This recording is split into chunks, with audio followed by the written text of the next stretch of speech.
Chefferie de la CAQ, Mathieu Rivet appelle à une course axée sur les idées et les régions. Les mairesses Gabrielle Brisebois et Solange Morneau accèdent au conseil d'administration de l'UMQ.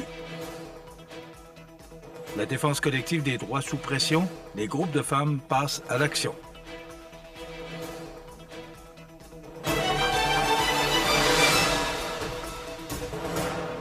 Mardi 3 février 2025. Bonjour mesdames et messieurs et bienvenue à votre bulletin d'actualité sur le réseau de télévision CMA TV. Le député de Côte-du-Sud, Mathieu Rivet, lance un appel à l'ouverture et au respect dans le cadre de la course à la chefferie de son parti qu'il souhaite voir centrée sur les idées, les priorités et la vision pour le Québec. Pour l'élu, cet exercice démocratique représente un moment charnière pour l'avenir politique de la province et doit permettre un débat de fond où les régions occupent une place centrale. Dans un contexte politique marqué par des défis économiques et sociaux, Mathieu Rivet estime que la course ne doit pas se transformer en affrontement personnel.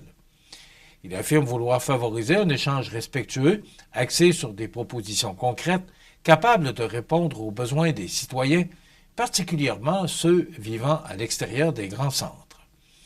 Afin de soutenir un exercice qu'il qualifie de sain et équitable, le député a annoncé qu'il offrira un appui financier égal aux deux candidats en lice pour la chefferie. Ce geste vise, selon lui, à encourager un débat équilibré et à permettre aux membres de juger les candidats uniquement sur la qualité de leurs idées et de leurs visions. M. Rivet indique qu'il prendra le temps d'analyser attentivement les propositions présentées durant la course, notamment lors des débats officiels. Il souhaite consulter la population de la Côte-du-Sud afin de bien représenter les préoccupations locales avant de prendre position. Son choix final reflètera autant les attentes de son milieu que ce qui servira le mieux l'avenir du Québec et de ses régions. Parmi les enjeux qu'il juge incontournables, le député mentionne le développement économique régional, la vitalité des entreprises et des PME, l'accès aux services en région, ainsi que la protection de la culture et de la langue française. Il insiste sur l'importance de préserver l'identité québécoise qu'il considère comme un pilier de la cohésion sociale.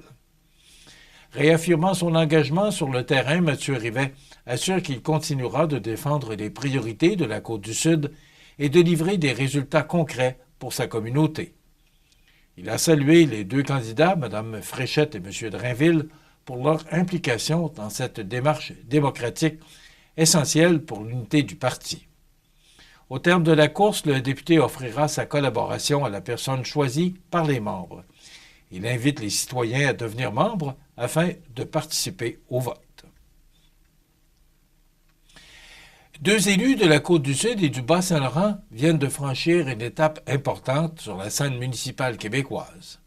La mairesse de Montmagny, Gabrielle Brisebois, et la mairesse de Saint-Pascal, Solange Morneau, ont été nommées au conseil d'administration de l'Union des municipalités du Québec à la suite d'une annonce du caucus des villes de centralité de l'UMQ. Ces nominations viennent compléter les sièges réservés aux représentantes et représentants du caucus des villes de centralité au sein du conseil d'administration de l'organisation. Elles s'ajoutent aux sièges déjà occupés par le président du caucus, Mathieu Lapointe, maire de Carleton-sur-Mer. Ensemble, ils auront pour mandat de faire valoir les réalités et les priorités des villes qui jouent un rôle clé dans le développement régional. Le caucus des villes de centralité regroupe plus d'une soixantaine de municipalités à travers le Québec. Ces villes agissent comme de véritables pôles de services, de développement économique et social pour leur territoire, soutenant les municipalités environnantes et contribuant à l'attractivité de la région. Selon le président du caucus, ces nominations renforcent la voix des villes de centralité au sein de l'UMQ.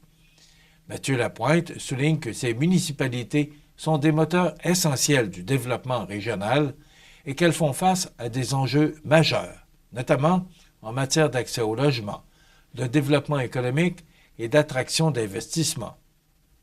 Les travaux du caucus des villes de centralité portent également sur la consolidation des services de proximité et sur la mise en place de stratégies visant à stimuler l'attractivité ou l'activité économique locale, tout en assurant une qualité de vie durable pour les citoyens.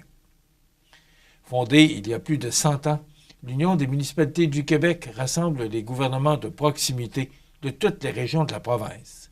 Elle a pour mission d'exercer un leadership fort afin de favoriser des municipalités autonomes, efficaces et capables de répondre aux défis actuels et futurs.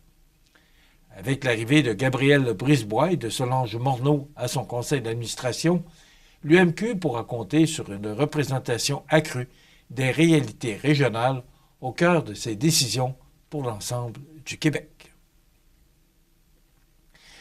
La défense collective des droits sous pression. Les groupes de femmes passent à l'action. Les détails après la pause. Le restaurant Pizzeria Porto Bellissimo, un incontournable à Saint-Jean-Port-Joli. Pizza débordante de garnitures, menus variés et abordables. Délicieux desserts avec des produits de grande qualité des gâteries de l'Ami. Porto Bellissimo et les gâteries de l'Ami, route de l'église à Saint-Jean-Port-Joli.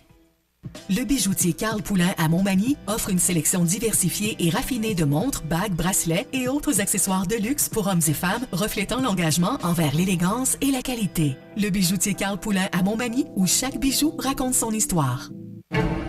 On reçoit beaucoup de signalements de voleurs de temps ces jours-ci. Je partais faire mon jogging quand soudain, un troll d'Internet m'a volé tout mon après-midi. Une vedette de télé-réalité m'a volé 3 heures. Je l'ai jamais vu venir. Pouvez-vous la décrire, ce voleur de temps? Il avait une grosse moustache, un chapeau rouge. Il avait l'air de plombier. C'est lui? On a dressé une liste de voleurs de temps les plus dangereux. C'est à nous de les arrêter. Vous regardez CMA TV, le réseau de l'information sur la Côte-du-Sud. Le réseau des groupes de femmes Chaudière-Appalaches annonce sa participation à la semaine de grève et de mobilisation coordonnée par le regroupement des organismes en défense collective des droits qui se déroule du 2 au 6 février 2026. Cette action vise à dénoncer l'inaction du gouvernement du Québec face au financement des organismes en défense collective des droits, un enjeu jugé critique à l'approche de la prochaine année financière débutant le 1er avril prochain. Au cœur des préoccupations, les protocoles de financement des organismes en défense collective des droits n'ont toujours pas été renouvelés. Cette situation crée une incertitude majeure pour des groupes dont le financement à la mission est essentiel à leur survie. Alors que le plan d'action gouvernemental en action communautaire 2022-2027 arrive à sa dernière année, la ministre responsable de la Solidarité sociale et de l'Action communautaire, Chantal Rouleau, se contente de rappeler les engagements budgétaires pris en 2022 sans offrir de garanties concrètes pour l'avenir. Selon le réseau des groupes de femmes Chaudière-Appalaches, les chiffres avancés par le gouvernement ne reflètent pas la réalité vécue sur le terrain. Les organismes demeurent sous-financés et continuent de subir l'absence d'un mécanisme d'indexation, ce qui entraîne un appauvrissement progressif de leurs ressources.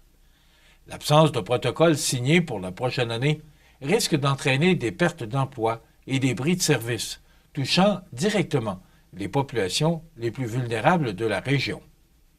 Dans ce contexte, la directrice générale du réseau, Karine Drolet, déplore un désengagement de l'État et une fragilisation du filet social.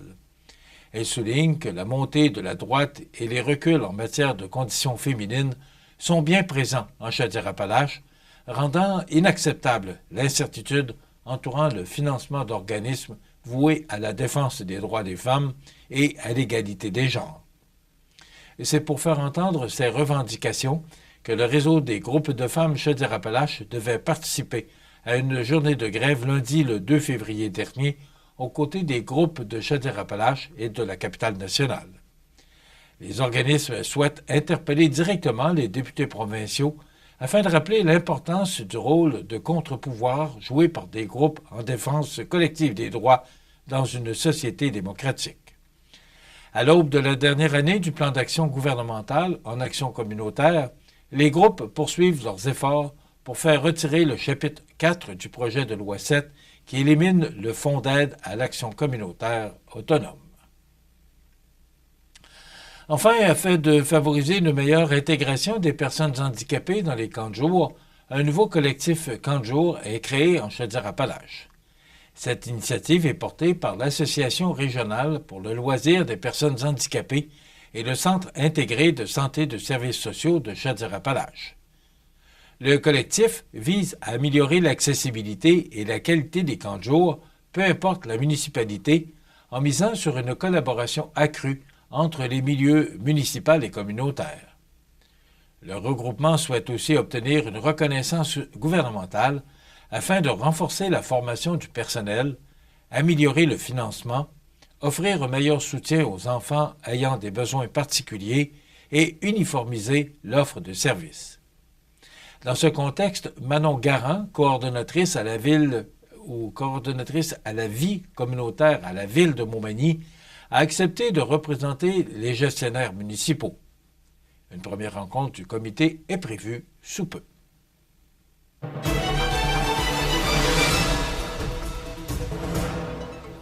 Au sport, la fin du calendrier régulier approche à grands pas dans la Ligue de hockey Côte-Sud et la soirée de vendredi a permis de confirmer plusieurs éléments clés en vue des séries éliminatoires. Grâce à une victoire en fusillade contre le Family Prix de Saint-Joseph, combinée à une défaite en prolongation du pavage Jéricho de Saint-Jean-Port-Joli, les mercenaires de Lotbinière sont officiellement champions du calendrier régulier. À une semaine de la conclusion de la saison, les affrontements du premier tour se précisent. Seule l'identité du détenteur du deuxième rang dans la section Est demeure à confirmer. Un duel qui se jouera entre Montmagny et Saint-Charles lors du dernier week-end d'activité. Au centre Rousseau de Saint-Jean-Port-Joli, les éperviers de Saint-Charles ont signé une remontée spectaculaire contre le pavage Jéricho. Menés 4-1 en début de deuxième période, les visiteurs ont pu compter sur une performance de 3 buts de Tyler Quentin pour l'emporter 5-4 en prolongation. Quentin a créé l'égalité en troisième période avant d'inscrire le but gagnant en surtemps. Malgré la défaite, le Jéricho a confirmé son championnat de la section Est et s'est assuré du deuxième rang au classement général.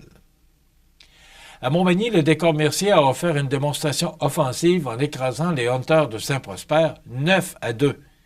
Justin Bernier a réussi un tour du chapeau, tandis que François Gagnon et Vincent Ouellette-Baudry ont cumulé respectivement 5 et 4 points. Devant le filet, Zachary Aymon a brillé, malgré une domination des Hunters au chapitre des tirs. À Saint-Joseph, les mercenaires de Lotbinière ont confirmé leur suprématie en disposant du Family Prix 6-5 en fusillade. Après un match chaudement disputé et un retour spectaculaire du Family Prix en troisième période, la séance des tirs de barrage a permis aux mercenaires de sceller leur championnat du classement général. À Saint-Damien, le Giovannina de Sainte-Marie a gâché les célébrations du Plastique Mort en l'emportant 5-2 avant de s'incliner le lendemain contre le Family Prix de Saint-Joseph dans un match prélude à leur série à venir. La saison régulière se terminera le week-end prochain avec 4 rencontres déterminantes alors que toutes les équipes se préparent désormais à entrer dans l'intensité des séries éliminatoires. Voilà ce qui complète votre bulletin d'actualité de ce mardi 3 février 2026. Dans un moment, les prévisions de la météo. Et le menu de cette émission du 3 février, dans quelques instants, on reçoit la directrice générale de la Chambre de commerce de Montmagny, Mme Nicole Robert, et il y aura les trouvailles d'Audrey, alors que Audrey Saint-Pierre nous fera part de ses trouvailles chez Beausite Création, et d'ailleurs qui a reçu un prix au Gala Reconnaissance, dont on vous fera mention dans notre bulletin de nouvelles, bulletin de nouvelles de demain. Je vous souhaite donc, bien sûr, il y aura les commentaires d'actualité, on ne peut pas passer à côté de ça en fin d'émission.